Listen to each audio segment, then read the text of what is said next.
Olá, meus amigos, que a paz de Cristo Jesus esteja em cada coração. Você que está me assistindo nesta hora, nós vamos iniciar a lição da Escola Bíblica Dominical número 1 da CPAD, Casa Publicadora das Assembleias de Deus no Brasil.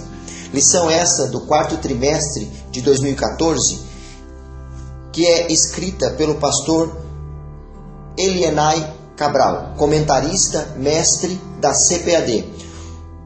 A lição desse quarto trimestre traz por título Integridade Moral e Espiritual, o legado do livro de Daniel para a igreja de hoje.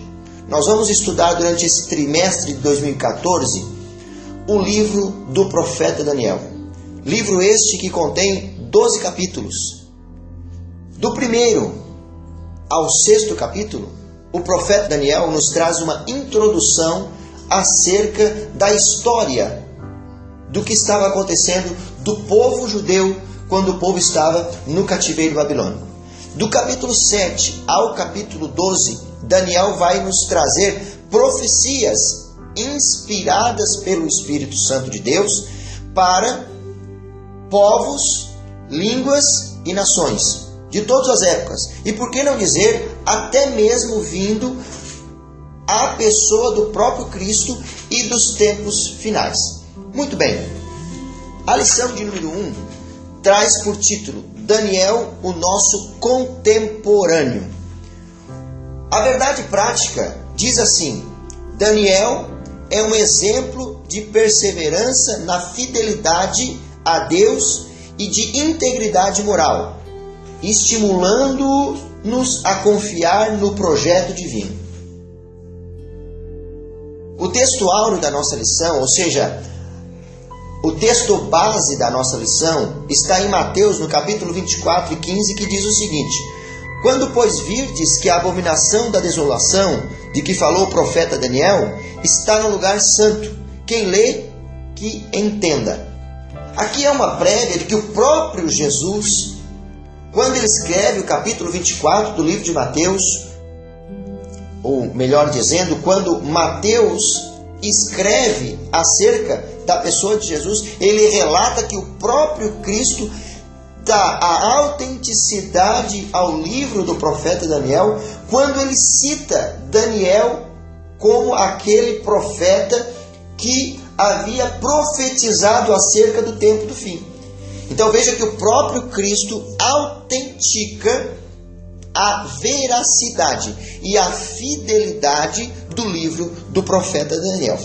A leitura bíblica em classe está no livro de Daniel, no capítulo 1, versículos 1 e 2, 7, 1, 12 e 4, que diz assim: No terceiro ano do reinado de Joaquim, rei de Judá, veio Nabucodonosor, rei da Babilônia, a Jerusalém e a sitiou. E o Senhor entregou nas suas mãos a Joaquim, rei de Judá, e uma parte dos utensílios da casa de Deus. E ele os levou para a terra de Sinar, para a casa de seu Deus, e pôs os utensílios na casa do tesouro de seu Deus. No primeiro ano de Belsazar, rei da Babilônia, teve Daniel na sua cama um sonho e visões da sua cabeça. Escreveu logo o sonho e relatou a suma das coisas. Capítulo 12, versículo 4. E tu, Daniel, fecha estas palavras e sela este livro. Até o tempo do fim, muitos correrão de uma parte para outra, e a ciência se multiplicará. Veja bem, meu amado irmão, Daniel foi escrito mais ou menos no ano 605 a.C. E ele vai nos trazer histórias acerca do povo de Judá, quando o povo de Israel estava no cativeiro da Babilônia, quando o rei Nabucodonosor sitiou Jerusalém e levou Jerusalém cativa, ou melhor, os cidadãos de Jerusalém, os judeus, levou-os cativo para a Babilônia, para servir ao seu império, o Império Babilônico. Mas nós vamos observar também que o livro de Daniel é um livro contemporâneo. Por que contemporâneo? Porque ele vai nos trazer, além dos relatos bíblicos, das histórias do capítulo de 1 ao 6, dos milagres que Deus fez na vida de Daniel Ananias, Misael e Azarias, que foram levados para o cativeiro babilônico, nós vamos observar que além desses fatos históricos que acrescentam a nossa fé, nós vamos observar também que as profecias aplicáveis ao livro de Daniel são profecias aplicáveis, algumas delas, ao tempo do fim, ou seja, do que acontecerá no tempo do fim. Por isso nós falamos que o livro de Daniel é um livro denominado ou chamado pelos teólogos de o Apocalipse do Velho Testamento.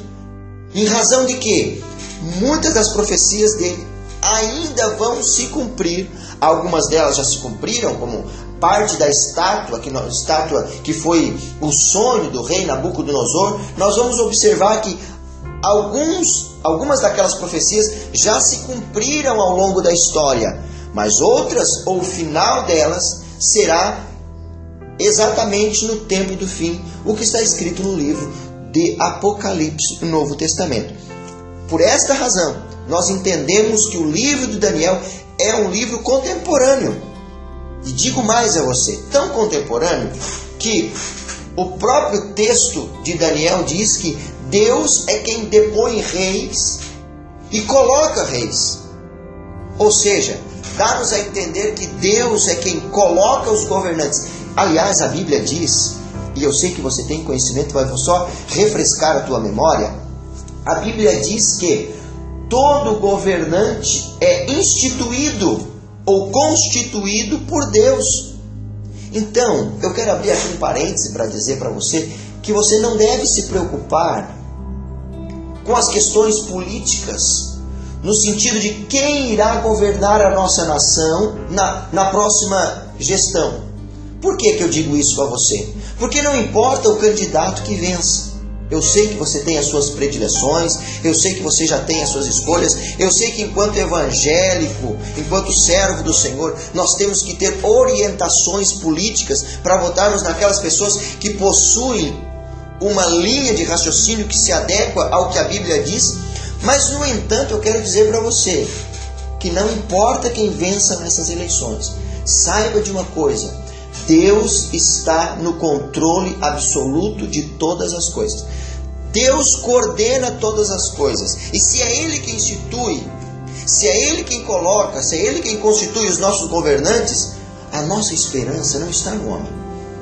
A nossa esperança está no Deus do céu, que coloca reinos, institui governantes, mas é Ele também que destitui governantes.